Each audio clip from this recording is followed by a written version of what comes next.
Assalamu alaikum. Welcome back to the channel, The Secret of Ancient Story.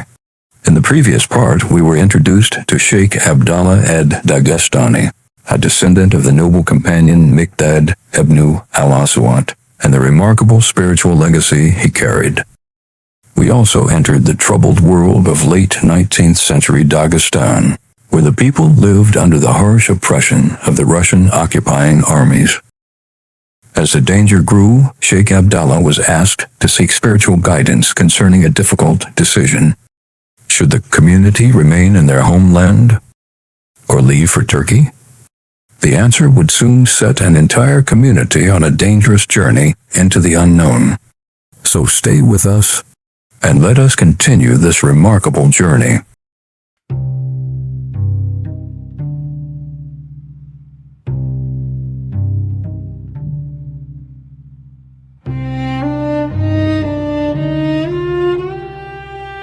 The journey did not end.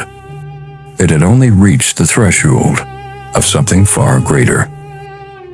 Beyond that exalted station, Shaykh Abdullah entered spiritual realities that no ordinary words could fully contain. He felt himself becoming part of the wholeness of the Prophet Muhammad, peace be upon him. This was not a journey of the body, nor was it a vision that belonged to the physical world. It was an unveiling granted by God beyond the limits of human perception. From that lofty ascension, the messenger of God, peace be upon him, poured into his heart the realities that had been bestowed upon him during the night journey and ascension.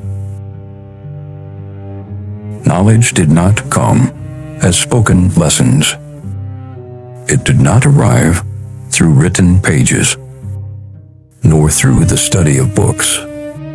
Instead, it descended as words of light. At first, the light shone in brilliant green, gentle, radiant, alive with meaning. Then, its color slowly transformed into a deep and majestic purple.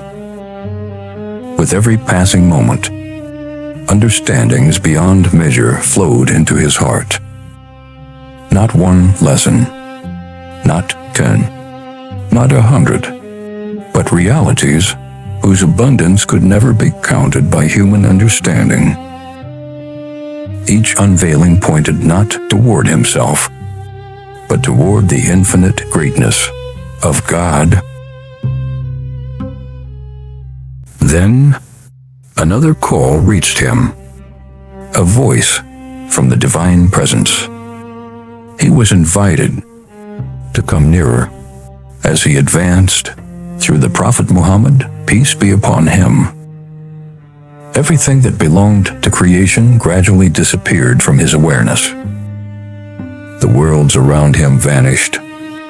Time seemed to lose its meaning. Every created reality faded. Even the spiritual reality of the Prophet was no longer perceived. Nothing remained except God, the Almighty, the Exalted. No description can truly encompass such a moment. Human language reaches its limits. Silence itself becomes more expressive than words. Then another call came. It emerged from the manifestations of the divine lights and the divine attributes. He was invited into the state of subsistence within that divine light. After experiencing annihilation, he found himself restored through the Prophet Muhammad, peace be upon him, existing once again within the divine presence. He witnessed himself adorned with the 99 divine attributes as they were unveiled to his understanding according to the vision granted to him. His vision expanded even further. He saw himself within the Prophet.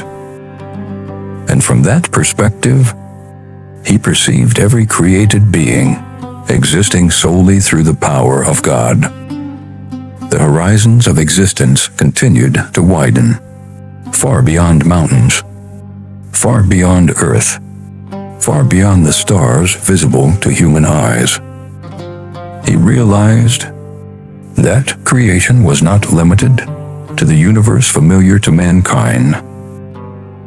By the infinite power of God, there existed countless other universes and endless creations beyond human comprehension.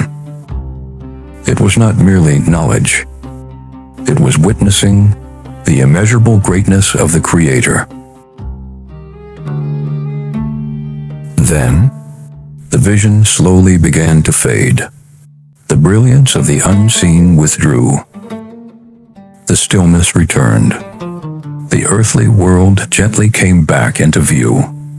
He felt a hand resting softly upon his shoulder. It was his uncle.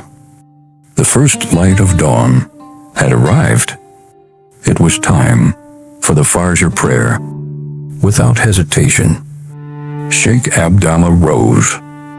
He stood behind his uncle, joining the congregation in prayer.